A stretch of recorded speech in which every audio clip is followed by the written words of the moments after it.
Wow, welcome back.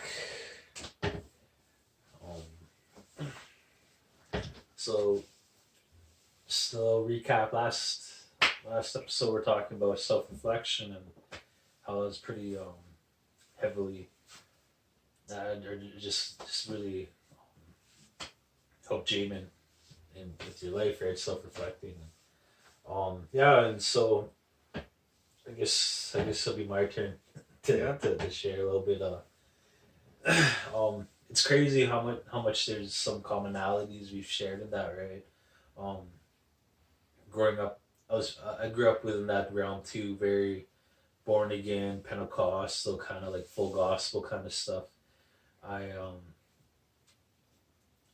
I just retraced a little bit. My both my parents went to residential school. Um, my mushum, he went to a boarding school. Um, but my other mushums and cookums, they went to like, so his siblings, they went over to Fort LeBret, and then I'm pretty sure my cookum, she went to residential school, so everybody was kind of in that. So then we fast forward to when I started walking the earth. And then I grew up in that Christian realm, like I said, but I went to this one private school, real crazy. Um, they had little booklets called Paces, and everything was at your own pace. Um, and throughout the book is like Bible memorization, right? Like you'd get a star if you memorize the Bible or memorize those scriptures. Um, and then so for every pace you do, you got a star, and if you did more paces in the quarter, you it's kind of like those are grades. So like every 20 paces was a grade sort of things. But if you wanted to get like do like 30 paces or 40 paces in a quarter, then that was like you skipped a grade.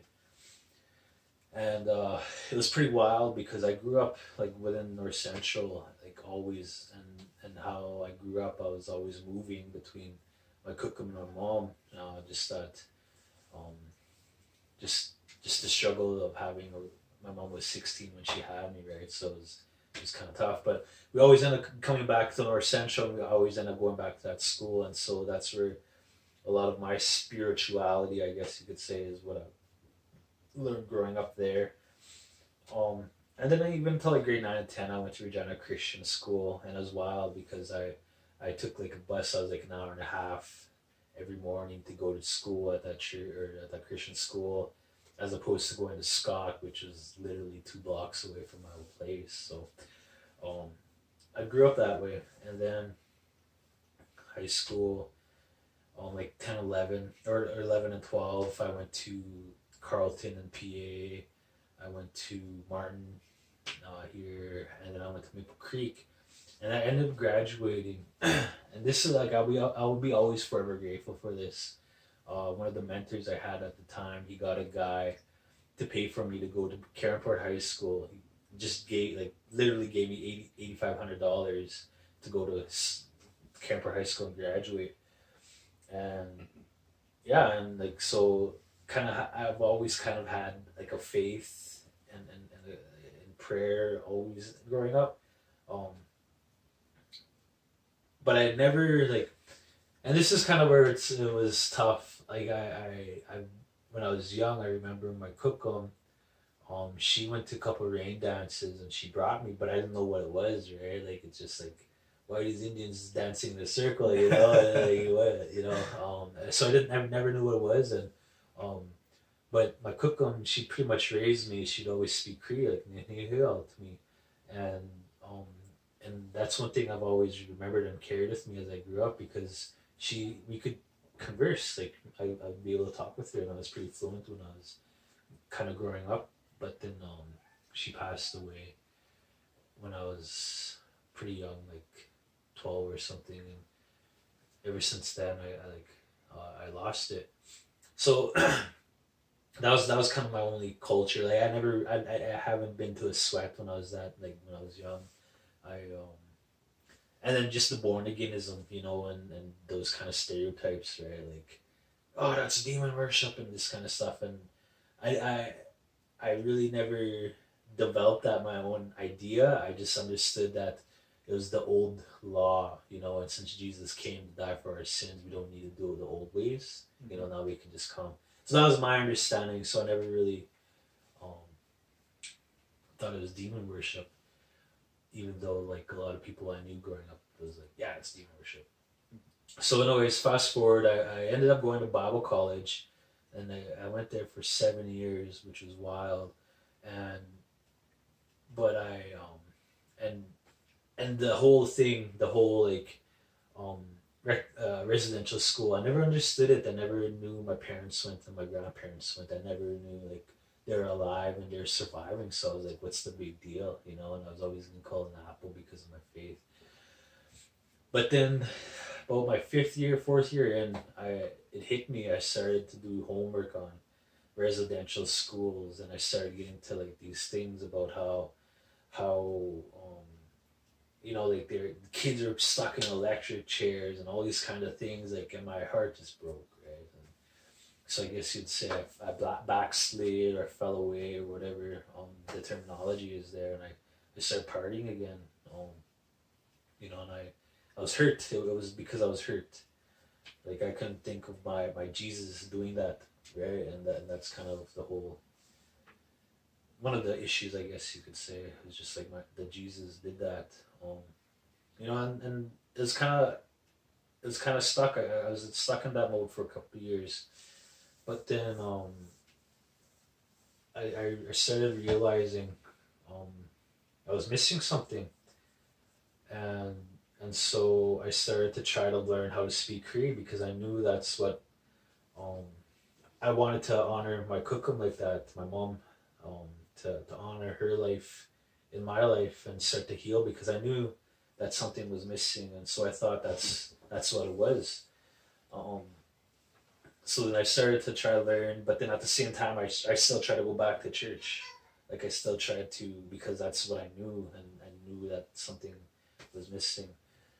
But at the same time, though, I started attending the synagogue, um, and started to go to this um, the Jewish place of worship. And what was wild was I'd go to a church where Jesus says love everybody, and at a church I felt empty, I felt cold, I felt shunned. Like, oh, what's this Indian doing here? You know, like they just those looks and everything, right?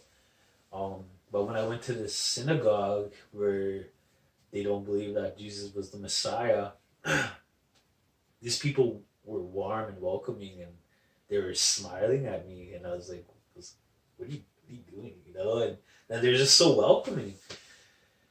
Um, and then I started to learn, you know, and I'm really grateful, like, to the rabbi, because one of the things he really just called me out on was like, he's like, why do you keep going to church? You keep getting hurt there.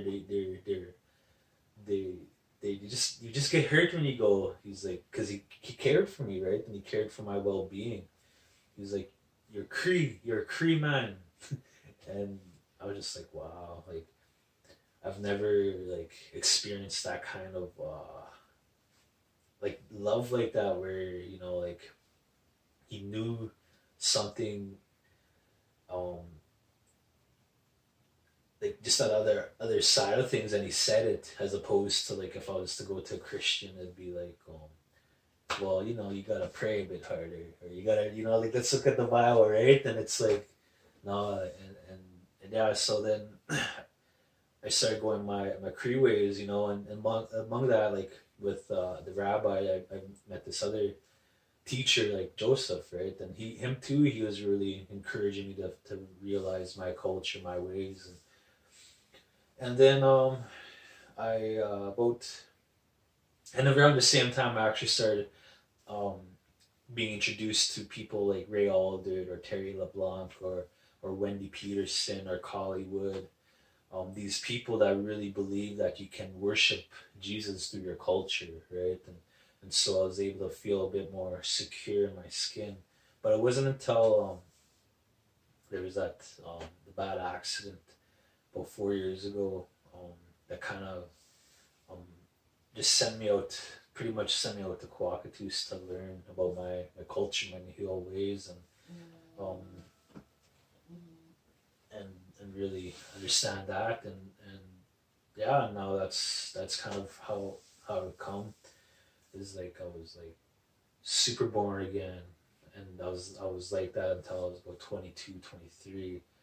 Then I realized the pain about 24 to about 26, and then 26, that's when I started to understand that I needed to go through, and that's when I started to learn about what decolonization means and what colonization means, and just opened my eyes. I remember there was like, I don't know if you remember, but years ago, like there's like a Twitter feed about like, you're when you're colonized when, and then they'll have a statement, and it's like, you're colonized when you'd be offended by being called a Christian, or these kind of things. And I was like, oh, these guys are hurting my feelings, because then I was like, oh, and it was just like a wake up call to realize like, and just those ideas you said about like how layered colonization was, and so a lot of those processes I had to relearn, through a different perspective, and yeah, and in the end, I've really come to understand that, I don't know too much, and that's crazy when you were talking about self reflection. That's what strongly helped me um, relearn these kinds of things, because I've never, even in my Christian life, I've never reflected on myself. It was always like, oh, read the Bible. Oh, I'm thinking about myself. Oh, I gotta pray to Jesus more. Like how wild it was, and um, there was just a lot of weaknesses that when I learned or ways that it's like all of a sudden all my weaknesses were strengthened, because I was always told to look away, but I learned to just strengthen those kinds of things, and yeah, and that's kind of where where I've come from, my journey a little bit, and it's really cool to just kind of figure these things out, as we kind go of just on. like recap, like that's exactly where I find a lot of, like, I guess indigenous, I guess even adolescent men walking into that world of transition, when it's like that's the ideal age we want to kind of get them at.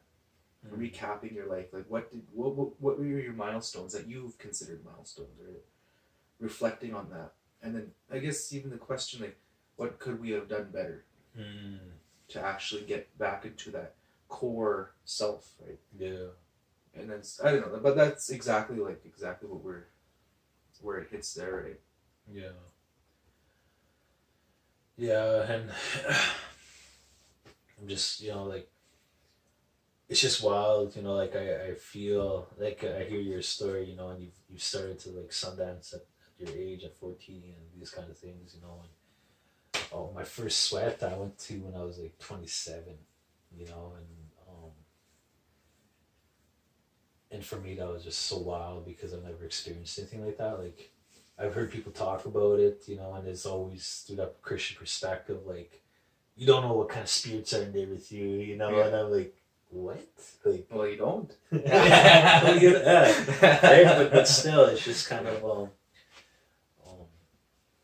just that fear, right? Yeah. And that's tough. Yeah. So, yeah. Don't be scared to keep watching. Don't be afraid of the dark.